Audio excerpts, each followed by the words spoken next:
He stood up in front of the entire leadership team, pointed at my department, and said he could cut it in half and nobody would even notice. 6 weeks later, it wasn't my team that got cut. It was his entire department, all 41 people, and I was the one who signed the paperwork that ended it. People always ask me if I planned it from the start. I didn't. I didn't have to. I just had something. He never bothered to get the truth written down with the numbers to prove it. But to understand how a man with that much power lost all of it in a single quarter, you need to understand what he refused to learn. For 9 years, I ran a small team most of the company never thought about. 6 people. We weren't flashy. We didn't give big quarterly presentations with confetti slides. We were the team that kept the systems running, the invisible plumbing that every other department depended on without ever realizing it. When payroll hit everyone's account on time, that was us. When the warehouse software didn't collapse during the holiday rush, that was us. When the security alerts came in at 3 in the morning, we were the ones awake, quietly fixing the problem before the rest of the company woke up and noticed anything was wrong. Let me give you one example so you understand what kind of team we were. 2 years before any of this, a critical database started failing at 2 in the morning on a Saturday. If it had gone down completely, every client order from the entire weekend would have been lost. Millions of dollars of transactions gone. My team got the alert. 3 of us logged in from home, in the dark, in our pajamas. We worked for 5 straight hours. By the time the offices opened on Monday, the system was perfect. Not a single order was lost. Not a single client ever knew. Nobody threw us a party. Nobody even sent an email. And honestly, that was the job. When you protect a company from disasters, it never ceases. Your reward is that everything stays boring. That is the trap of infrastructure. When it works, it is invisible. And when something is invisible, the wrong kind of leader assumes it is worthless. Then the company hired a new vice president of operations. Let's call him Grant. Grant came from the consulting world. He spoke in buzzwords. He had a slide deck for everything, including, I am fairly sure, his lunch. And he arrived with exactly one mission that mattered to him. Cut costs fast enough to look like a hero to the board in his very first quarter. He didn't walk the floor. He didn't ask a single person what they actually did all day. He opened a spreadsheet, sorted every team in the company by salary cost, and started hunting for things to delete. My team showed up on his screen as a clean line of pure expense. 6 salaries. No revenue number sitting next to our name, because you can't put a dollar figure on a disaster that never happened. To Grant, we weren't the foundation the building stood on. We were just a number printed in red. The first time I ever met him was the meeting where he announced his plan to the whole leadership team. He put my department up on the screen and said the line I will never forget. He said this team is oversized for what it produces, and that we could cut it in half tomorrow and the company would not feel a thing. I raised my hand. Calmly, I walked him through what my team actually maintained: the payroll system, the client data backups, the warehouse logistics platform, the overnight security monitoring. I explained that cutting us in half would not save money. It would quietly remove the safety net the entire company was standing on. He gave me the smile that powerful people say for someone they have already decided not to hear. And in front of everyone in that room, he said that if my team's work was really so important, it would not be so cheap to replace. A few people chuckled. I just nodded, and I wrote one sentence in my notebook. I still have it. Here's what Grant never understood. He thought he was looking at a cost. He was actually looking at leverage, because I knew something he didn't. I knew the exact moment the company would regret this, and I knew precisely how much it would cost when that moment came. I had 9 years of incidents, outages, and rescues, all documented, all with real numbers attached. He had just declared war on the one person in the entire building who could read the whole map. And he had done it on a stage in front of an audience on the record. So I stopped arguing. Arguing was never going to work on a man like Grant. Instead, I started building a case. Now, Grant did not wait for approval to start making changes. That kind of man never does. To show early progress, he quietly cut one of my team's overnight monitoring shifts. Just one. A small trim, he called it. A test. 11 days later, at 4 in the morning, a storage system began to fail. Exactly the kind of failure that overnight shift existed to catch. Except now, nobody was watching in real time.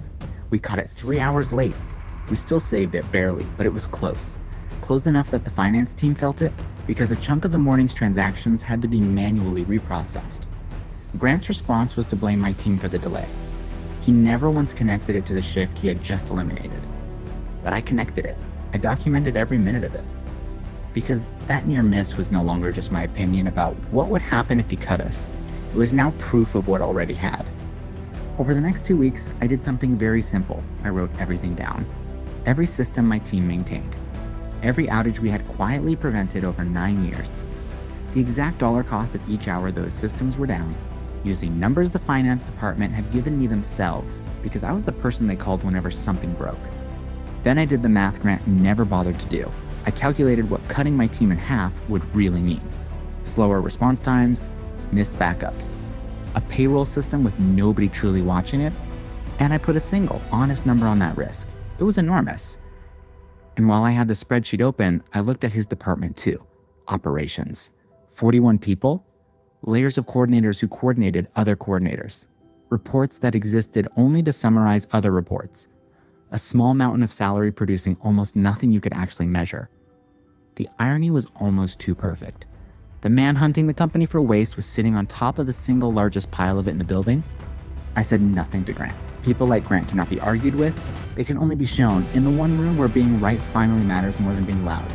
That room was the quarterly business review, the board, the CEO. The place where slides stop being theater and start becoming decisions that cannot be undone. So I did the only thing that mattered. I made sure I had a seat at that table. The quarterly review arrived. Grant presented first, of course. He proudly walked the board through his cost-cutting plan, and there it was on the big screen for everyone to admire. Cut my team in half, a tidy projected savings number, applause practically preloaded. Then the CEO asked a simple question. He asked if anyone in the room had additional input. I said I did. I walked to the front and I put up a single slide. On the left, the savings from cutting my team. On the right, the cost of just 1 day of downtime if we did, backed by 9 years of real incidents, real dollars, every figure already signed off by finance. The savings were tiny. The risk was catastrophic. Cutting my team in half would save the company a rounding error and expose it to millions in losses, plus the near miss that had already happened 11 days after his very first cut. The room went completely silent. The CEO leaned forward in his chair. Then I put up the second slide, the one I almost didn't bring. The one about his department, 41 people. The total salary cost, and right beside it, an honest breakdown of measurable output, most of which other teams were quietly doing already. I did not editorialize. I did not insult a single person. I simply let the numbers sit there in the light and speak for themselves. And then I offered a solution, calmly and without a hint of anger. I said that if the company genuinely needed to cut costs this quarter, the savings were not in the team holding the building up. They were in the layers of overhead that had quietly doubled in size. And much of that coordination work, I noted, could be outsourced to a specialized firm for a fraction of the cost. It was his own strategy, the exact playbook he had walked in with. I had simply pointed it at the right target. The CEO looked at Grant's slide, then at mine, then, for a long moment, at Grant. By the end of that meeting, my team was not touched, not one position, and the board had approved a full external review of the operations department, the one Grant himself ran. The review took 6 weeks. The conclusion was exactly what the numbers had said on day one. Most of Grant's department was redundant. The coordination work was outsourced to an outside firm, the very solution he had championed, now turned on the empire he had built to protect himself. Dozens of overlapping roles were consolidated, and the vice president who had promised to cut waste turned out to be the single largest piece of waste the audit ever found. He did not get fired in some dramatic, shouting scene. Men like Grant rarely do. He was quietly thanked for his contributions and walked to the door in almost exactly the same words he had once used to describe cutting my team. And the paperwork that finalized the outsourcing of his department needed a sign-off from the system side, from the team that understood how every piece connected to every other piece. So it came to my desk, I read it twice, and then I signed it. A week later, the CEO stopped by my desk in person and asked me a question Grant never had. He asked me to explain, in plain language, everything my team actually did. Then he doubled our budget. I never raised my voice. I never sabotaged anyone. I never broke a single rule or told a single lie. All I did was refuse to let a man with a spreadsheet and zero curiosity erase the work of 6 people who quietly held an entire company together. Here is what Grant never learned, and what cost him everything. The most dangerous person in any company is not the loudest one in the room. It is the quiet one who actually understands how everything works, the one who has been writing it all down, the one who has the receipts. He thought our work was worthless because it was invisible. He discovered, far too late, that invisible and worthless have never been the same thing. So let me ask you, have you ever watched someone in power underestimate the quiet person who actually keeps things running? Tell me about it in the comments.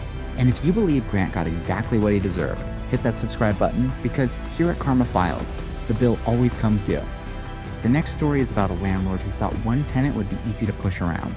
He was very, very wrong.